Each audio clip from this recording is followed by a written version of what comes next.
Kwentong pangbata ni Evyang. Ang matapang na munting manlalakbay, ang paglalakbay ni Leo sa gubat.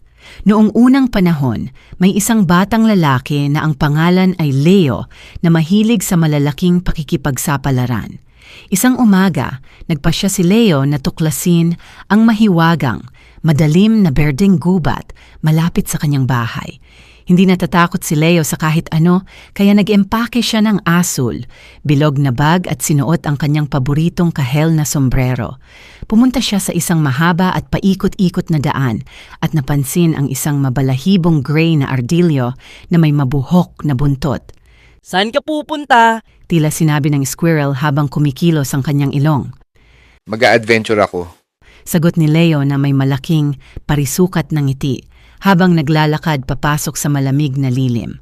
Bigla, nakita niya ang isang magandang ibon na may maliwanag na pulang balahibo at dilaw na mga tinga sa mga pakpak nito.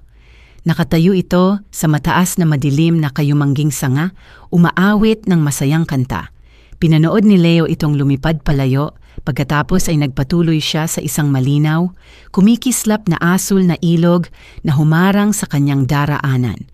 Sa gitna ng ilog ay may tatlong basang, makinis na berdeng palaka na nagpapahinga sa isang malaking, patag na dahon ng lotos. Isang matalinong maliit na kayumangging otter ang sumilip at gumamit ng isang malaking, hugis parihaba na troso upang tulungan si Leo na tumawid sa tubig. Habang patuloy siyang naglalakad, ang matatangkad at tuwid na mga puno ay tila bumuo ng isang higanting bubong na hugis at sulok sa itaas niya. Nakatago sa gitna ng mga puno ang isang mahiwagang parang na puno ng mga bulaklak, na hugis maliliit na dilaw na bituin. Sa gitna ng parang, isang napakataas na usa na may mga sanga sa kanyang ulo na parang korona ang nakatingin sa kanya. Ipinakita ng usa kay Leo ang isang maliit, maliwanag na kahel na lobo na nagtatago sa likod ng isang piraso ng mga ligaw na bulaklak na kulay lila. Ang gubat ay puno ng magagandang bagay, naisip ni Leo, habang tinitingnan ang paglubog ng araw sa langit na puno ng mainit na kulay rosas at lila. Ang buwan, isang nagniningning ng ngiting hugis kabilugan, ay nagsimulang sumilip at ang mga bituin ay nagsimulang kumikislap na parang maliliit na puting tuldok.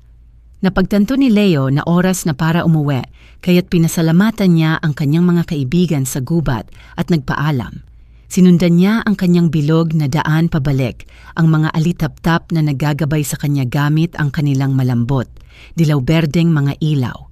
Noong gabing iyon sa kanyang komportable at parisukat na kama, napanaginipan ni Leo ang kanyang susunod na malaking pakikipagsapalaran at ang makukulay at hugis na mga bagay na kanyang matutuklasan.